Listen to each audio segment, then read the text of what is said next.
Bonjour à tous, quelques petits mots sur Mémoire d'Exotère, mon nouveau livre paru aux éditions Cadaline. Alors ceux qui connaissent un petit peu mon travail, vous serez tous assez d'accord pour affirmer que jusqu'à maintenant, je me suis plutôt consacré à une fantaisie guerrière, bigarrée, carrément sanglante, faut bien l'admettre, que ce soit avec les Chroniques écarlates, avec Massango, La Voix du gladiateur ou encore 202 froid. Ces trois livres sont parus chez Fantasy Edition. Je m'étais efforcé de tisser des liens entre tous ces récits de manière à obtenir finalement un univers cohérent, un monde qu'on appelle l'étoile.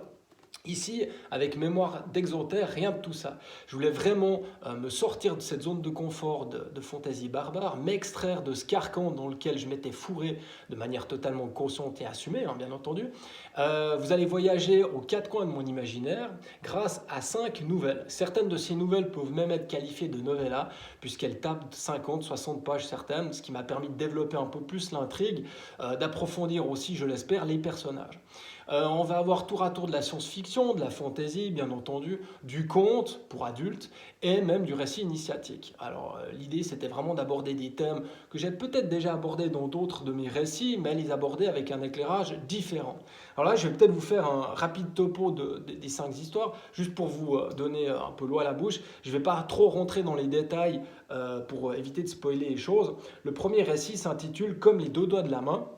Le thème central, c'est la fraternité entre deux frangins, bien entendu, qui vont devoir affronter malheureusement le trépas, la mort, quelque chose de pas très cool, disons-le franchement. Et j'ai essayé de traiter de ce thème de la fraternité d'une manière que j'espère un tantinet originale. On a ensuite Petite Chose qui met en scène les Golshim, qui est un peuple à la peau noire, vivant dans un désert au sable noir.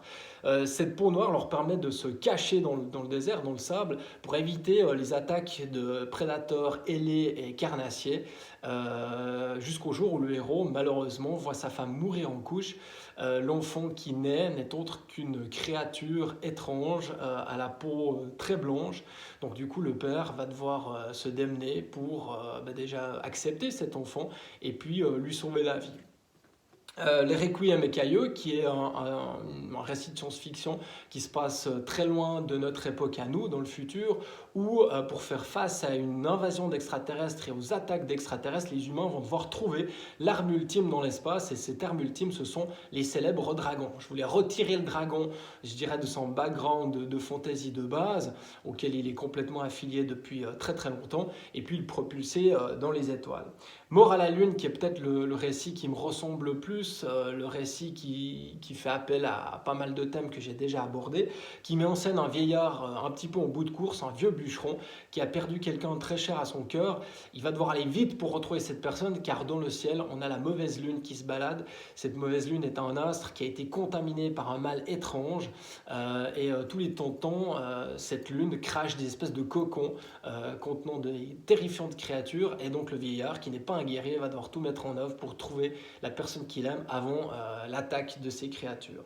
Et on finit avec un thème qui m'est cher. D'ailleurs, le titre est assez évocateur. Le titre de cette histoire, c'est Maman. Alors, j'ai tâché de traiter du thème de la maternité, encore une fois, de façon, je l'espère, originale. Je vous laisserai découvrir de quoi il s'agit.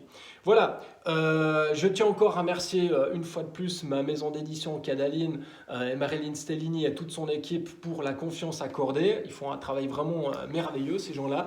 Donc, merci à eux. Je tiens à préciser que le livre est disponible en France un petit peu partout dans les librairies, disponible également sur les plateformes de téléchargement. En Suisse, ça sera aussi disponible autour du 10 août, donc ça arrive. Petit coup de pub aussi, ma maison d'édition Cadaline est en train de faire un concours sur sa page Facebook et sa page Instagram pour tenter de remporter ce livre sous format numérique. Donc si vraiment vous avez envie de me lire, envie de me découvrir gratuitement, n'hésitez pas à tenter votre chance. Toutes les infos sont disponibles sur leur page Facebook et leur page Instagram. Voilà, j'espère avoir attisé un tout petit peu votre curiosité. Je suis évidemment à disposition pour toutes les questions éventuelles. Envoyez-moi des messages, je suis de toute façon disposé à répondre à toutes les questions qu'on pourrait me poser.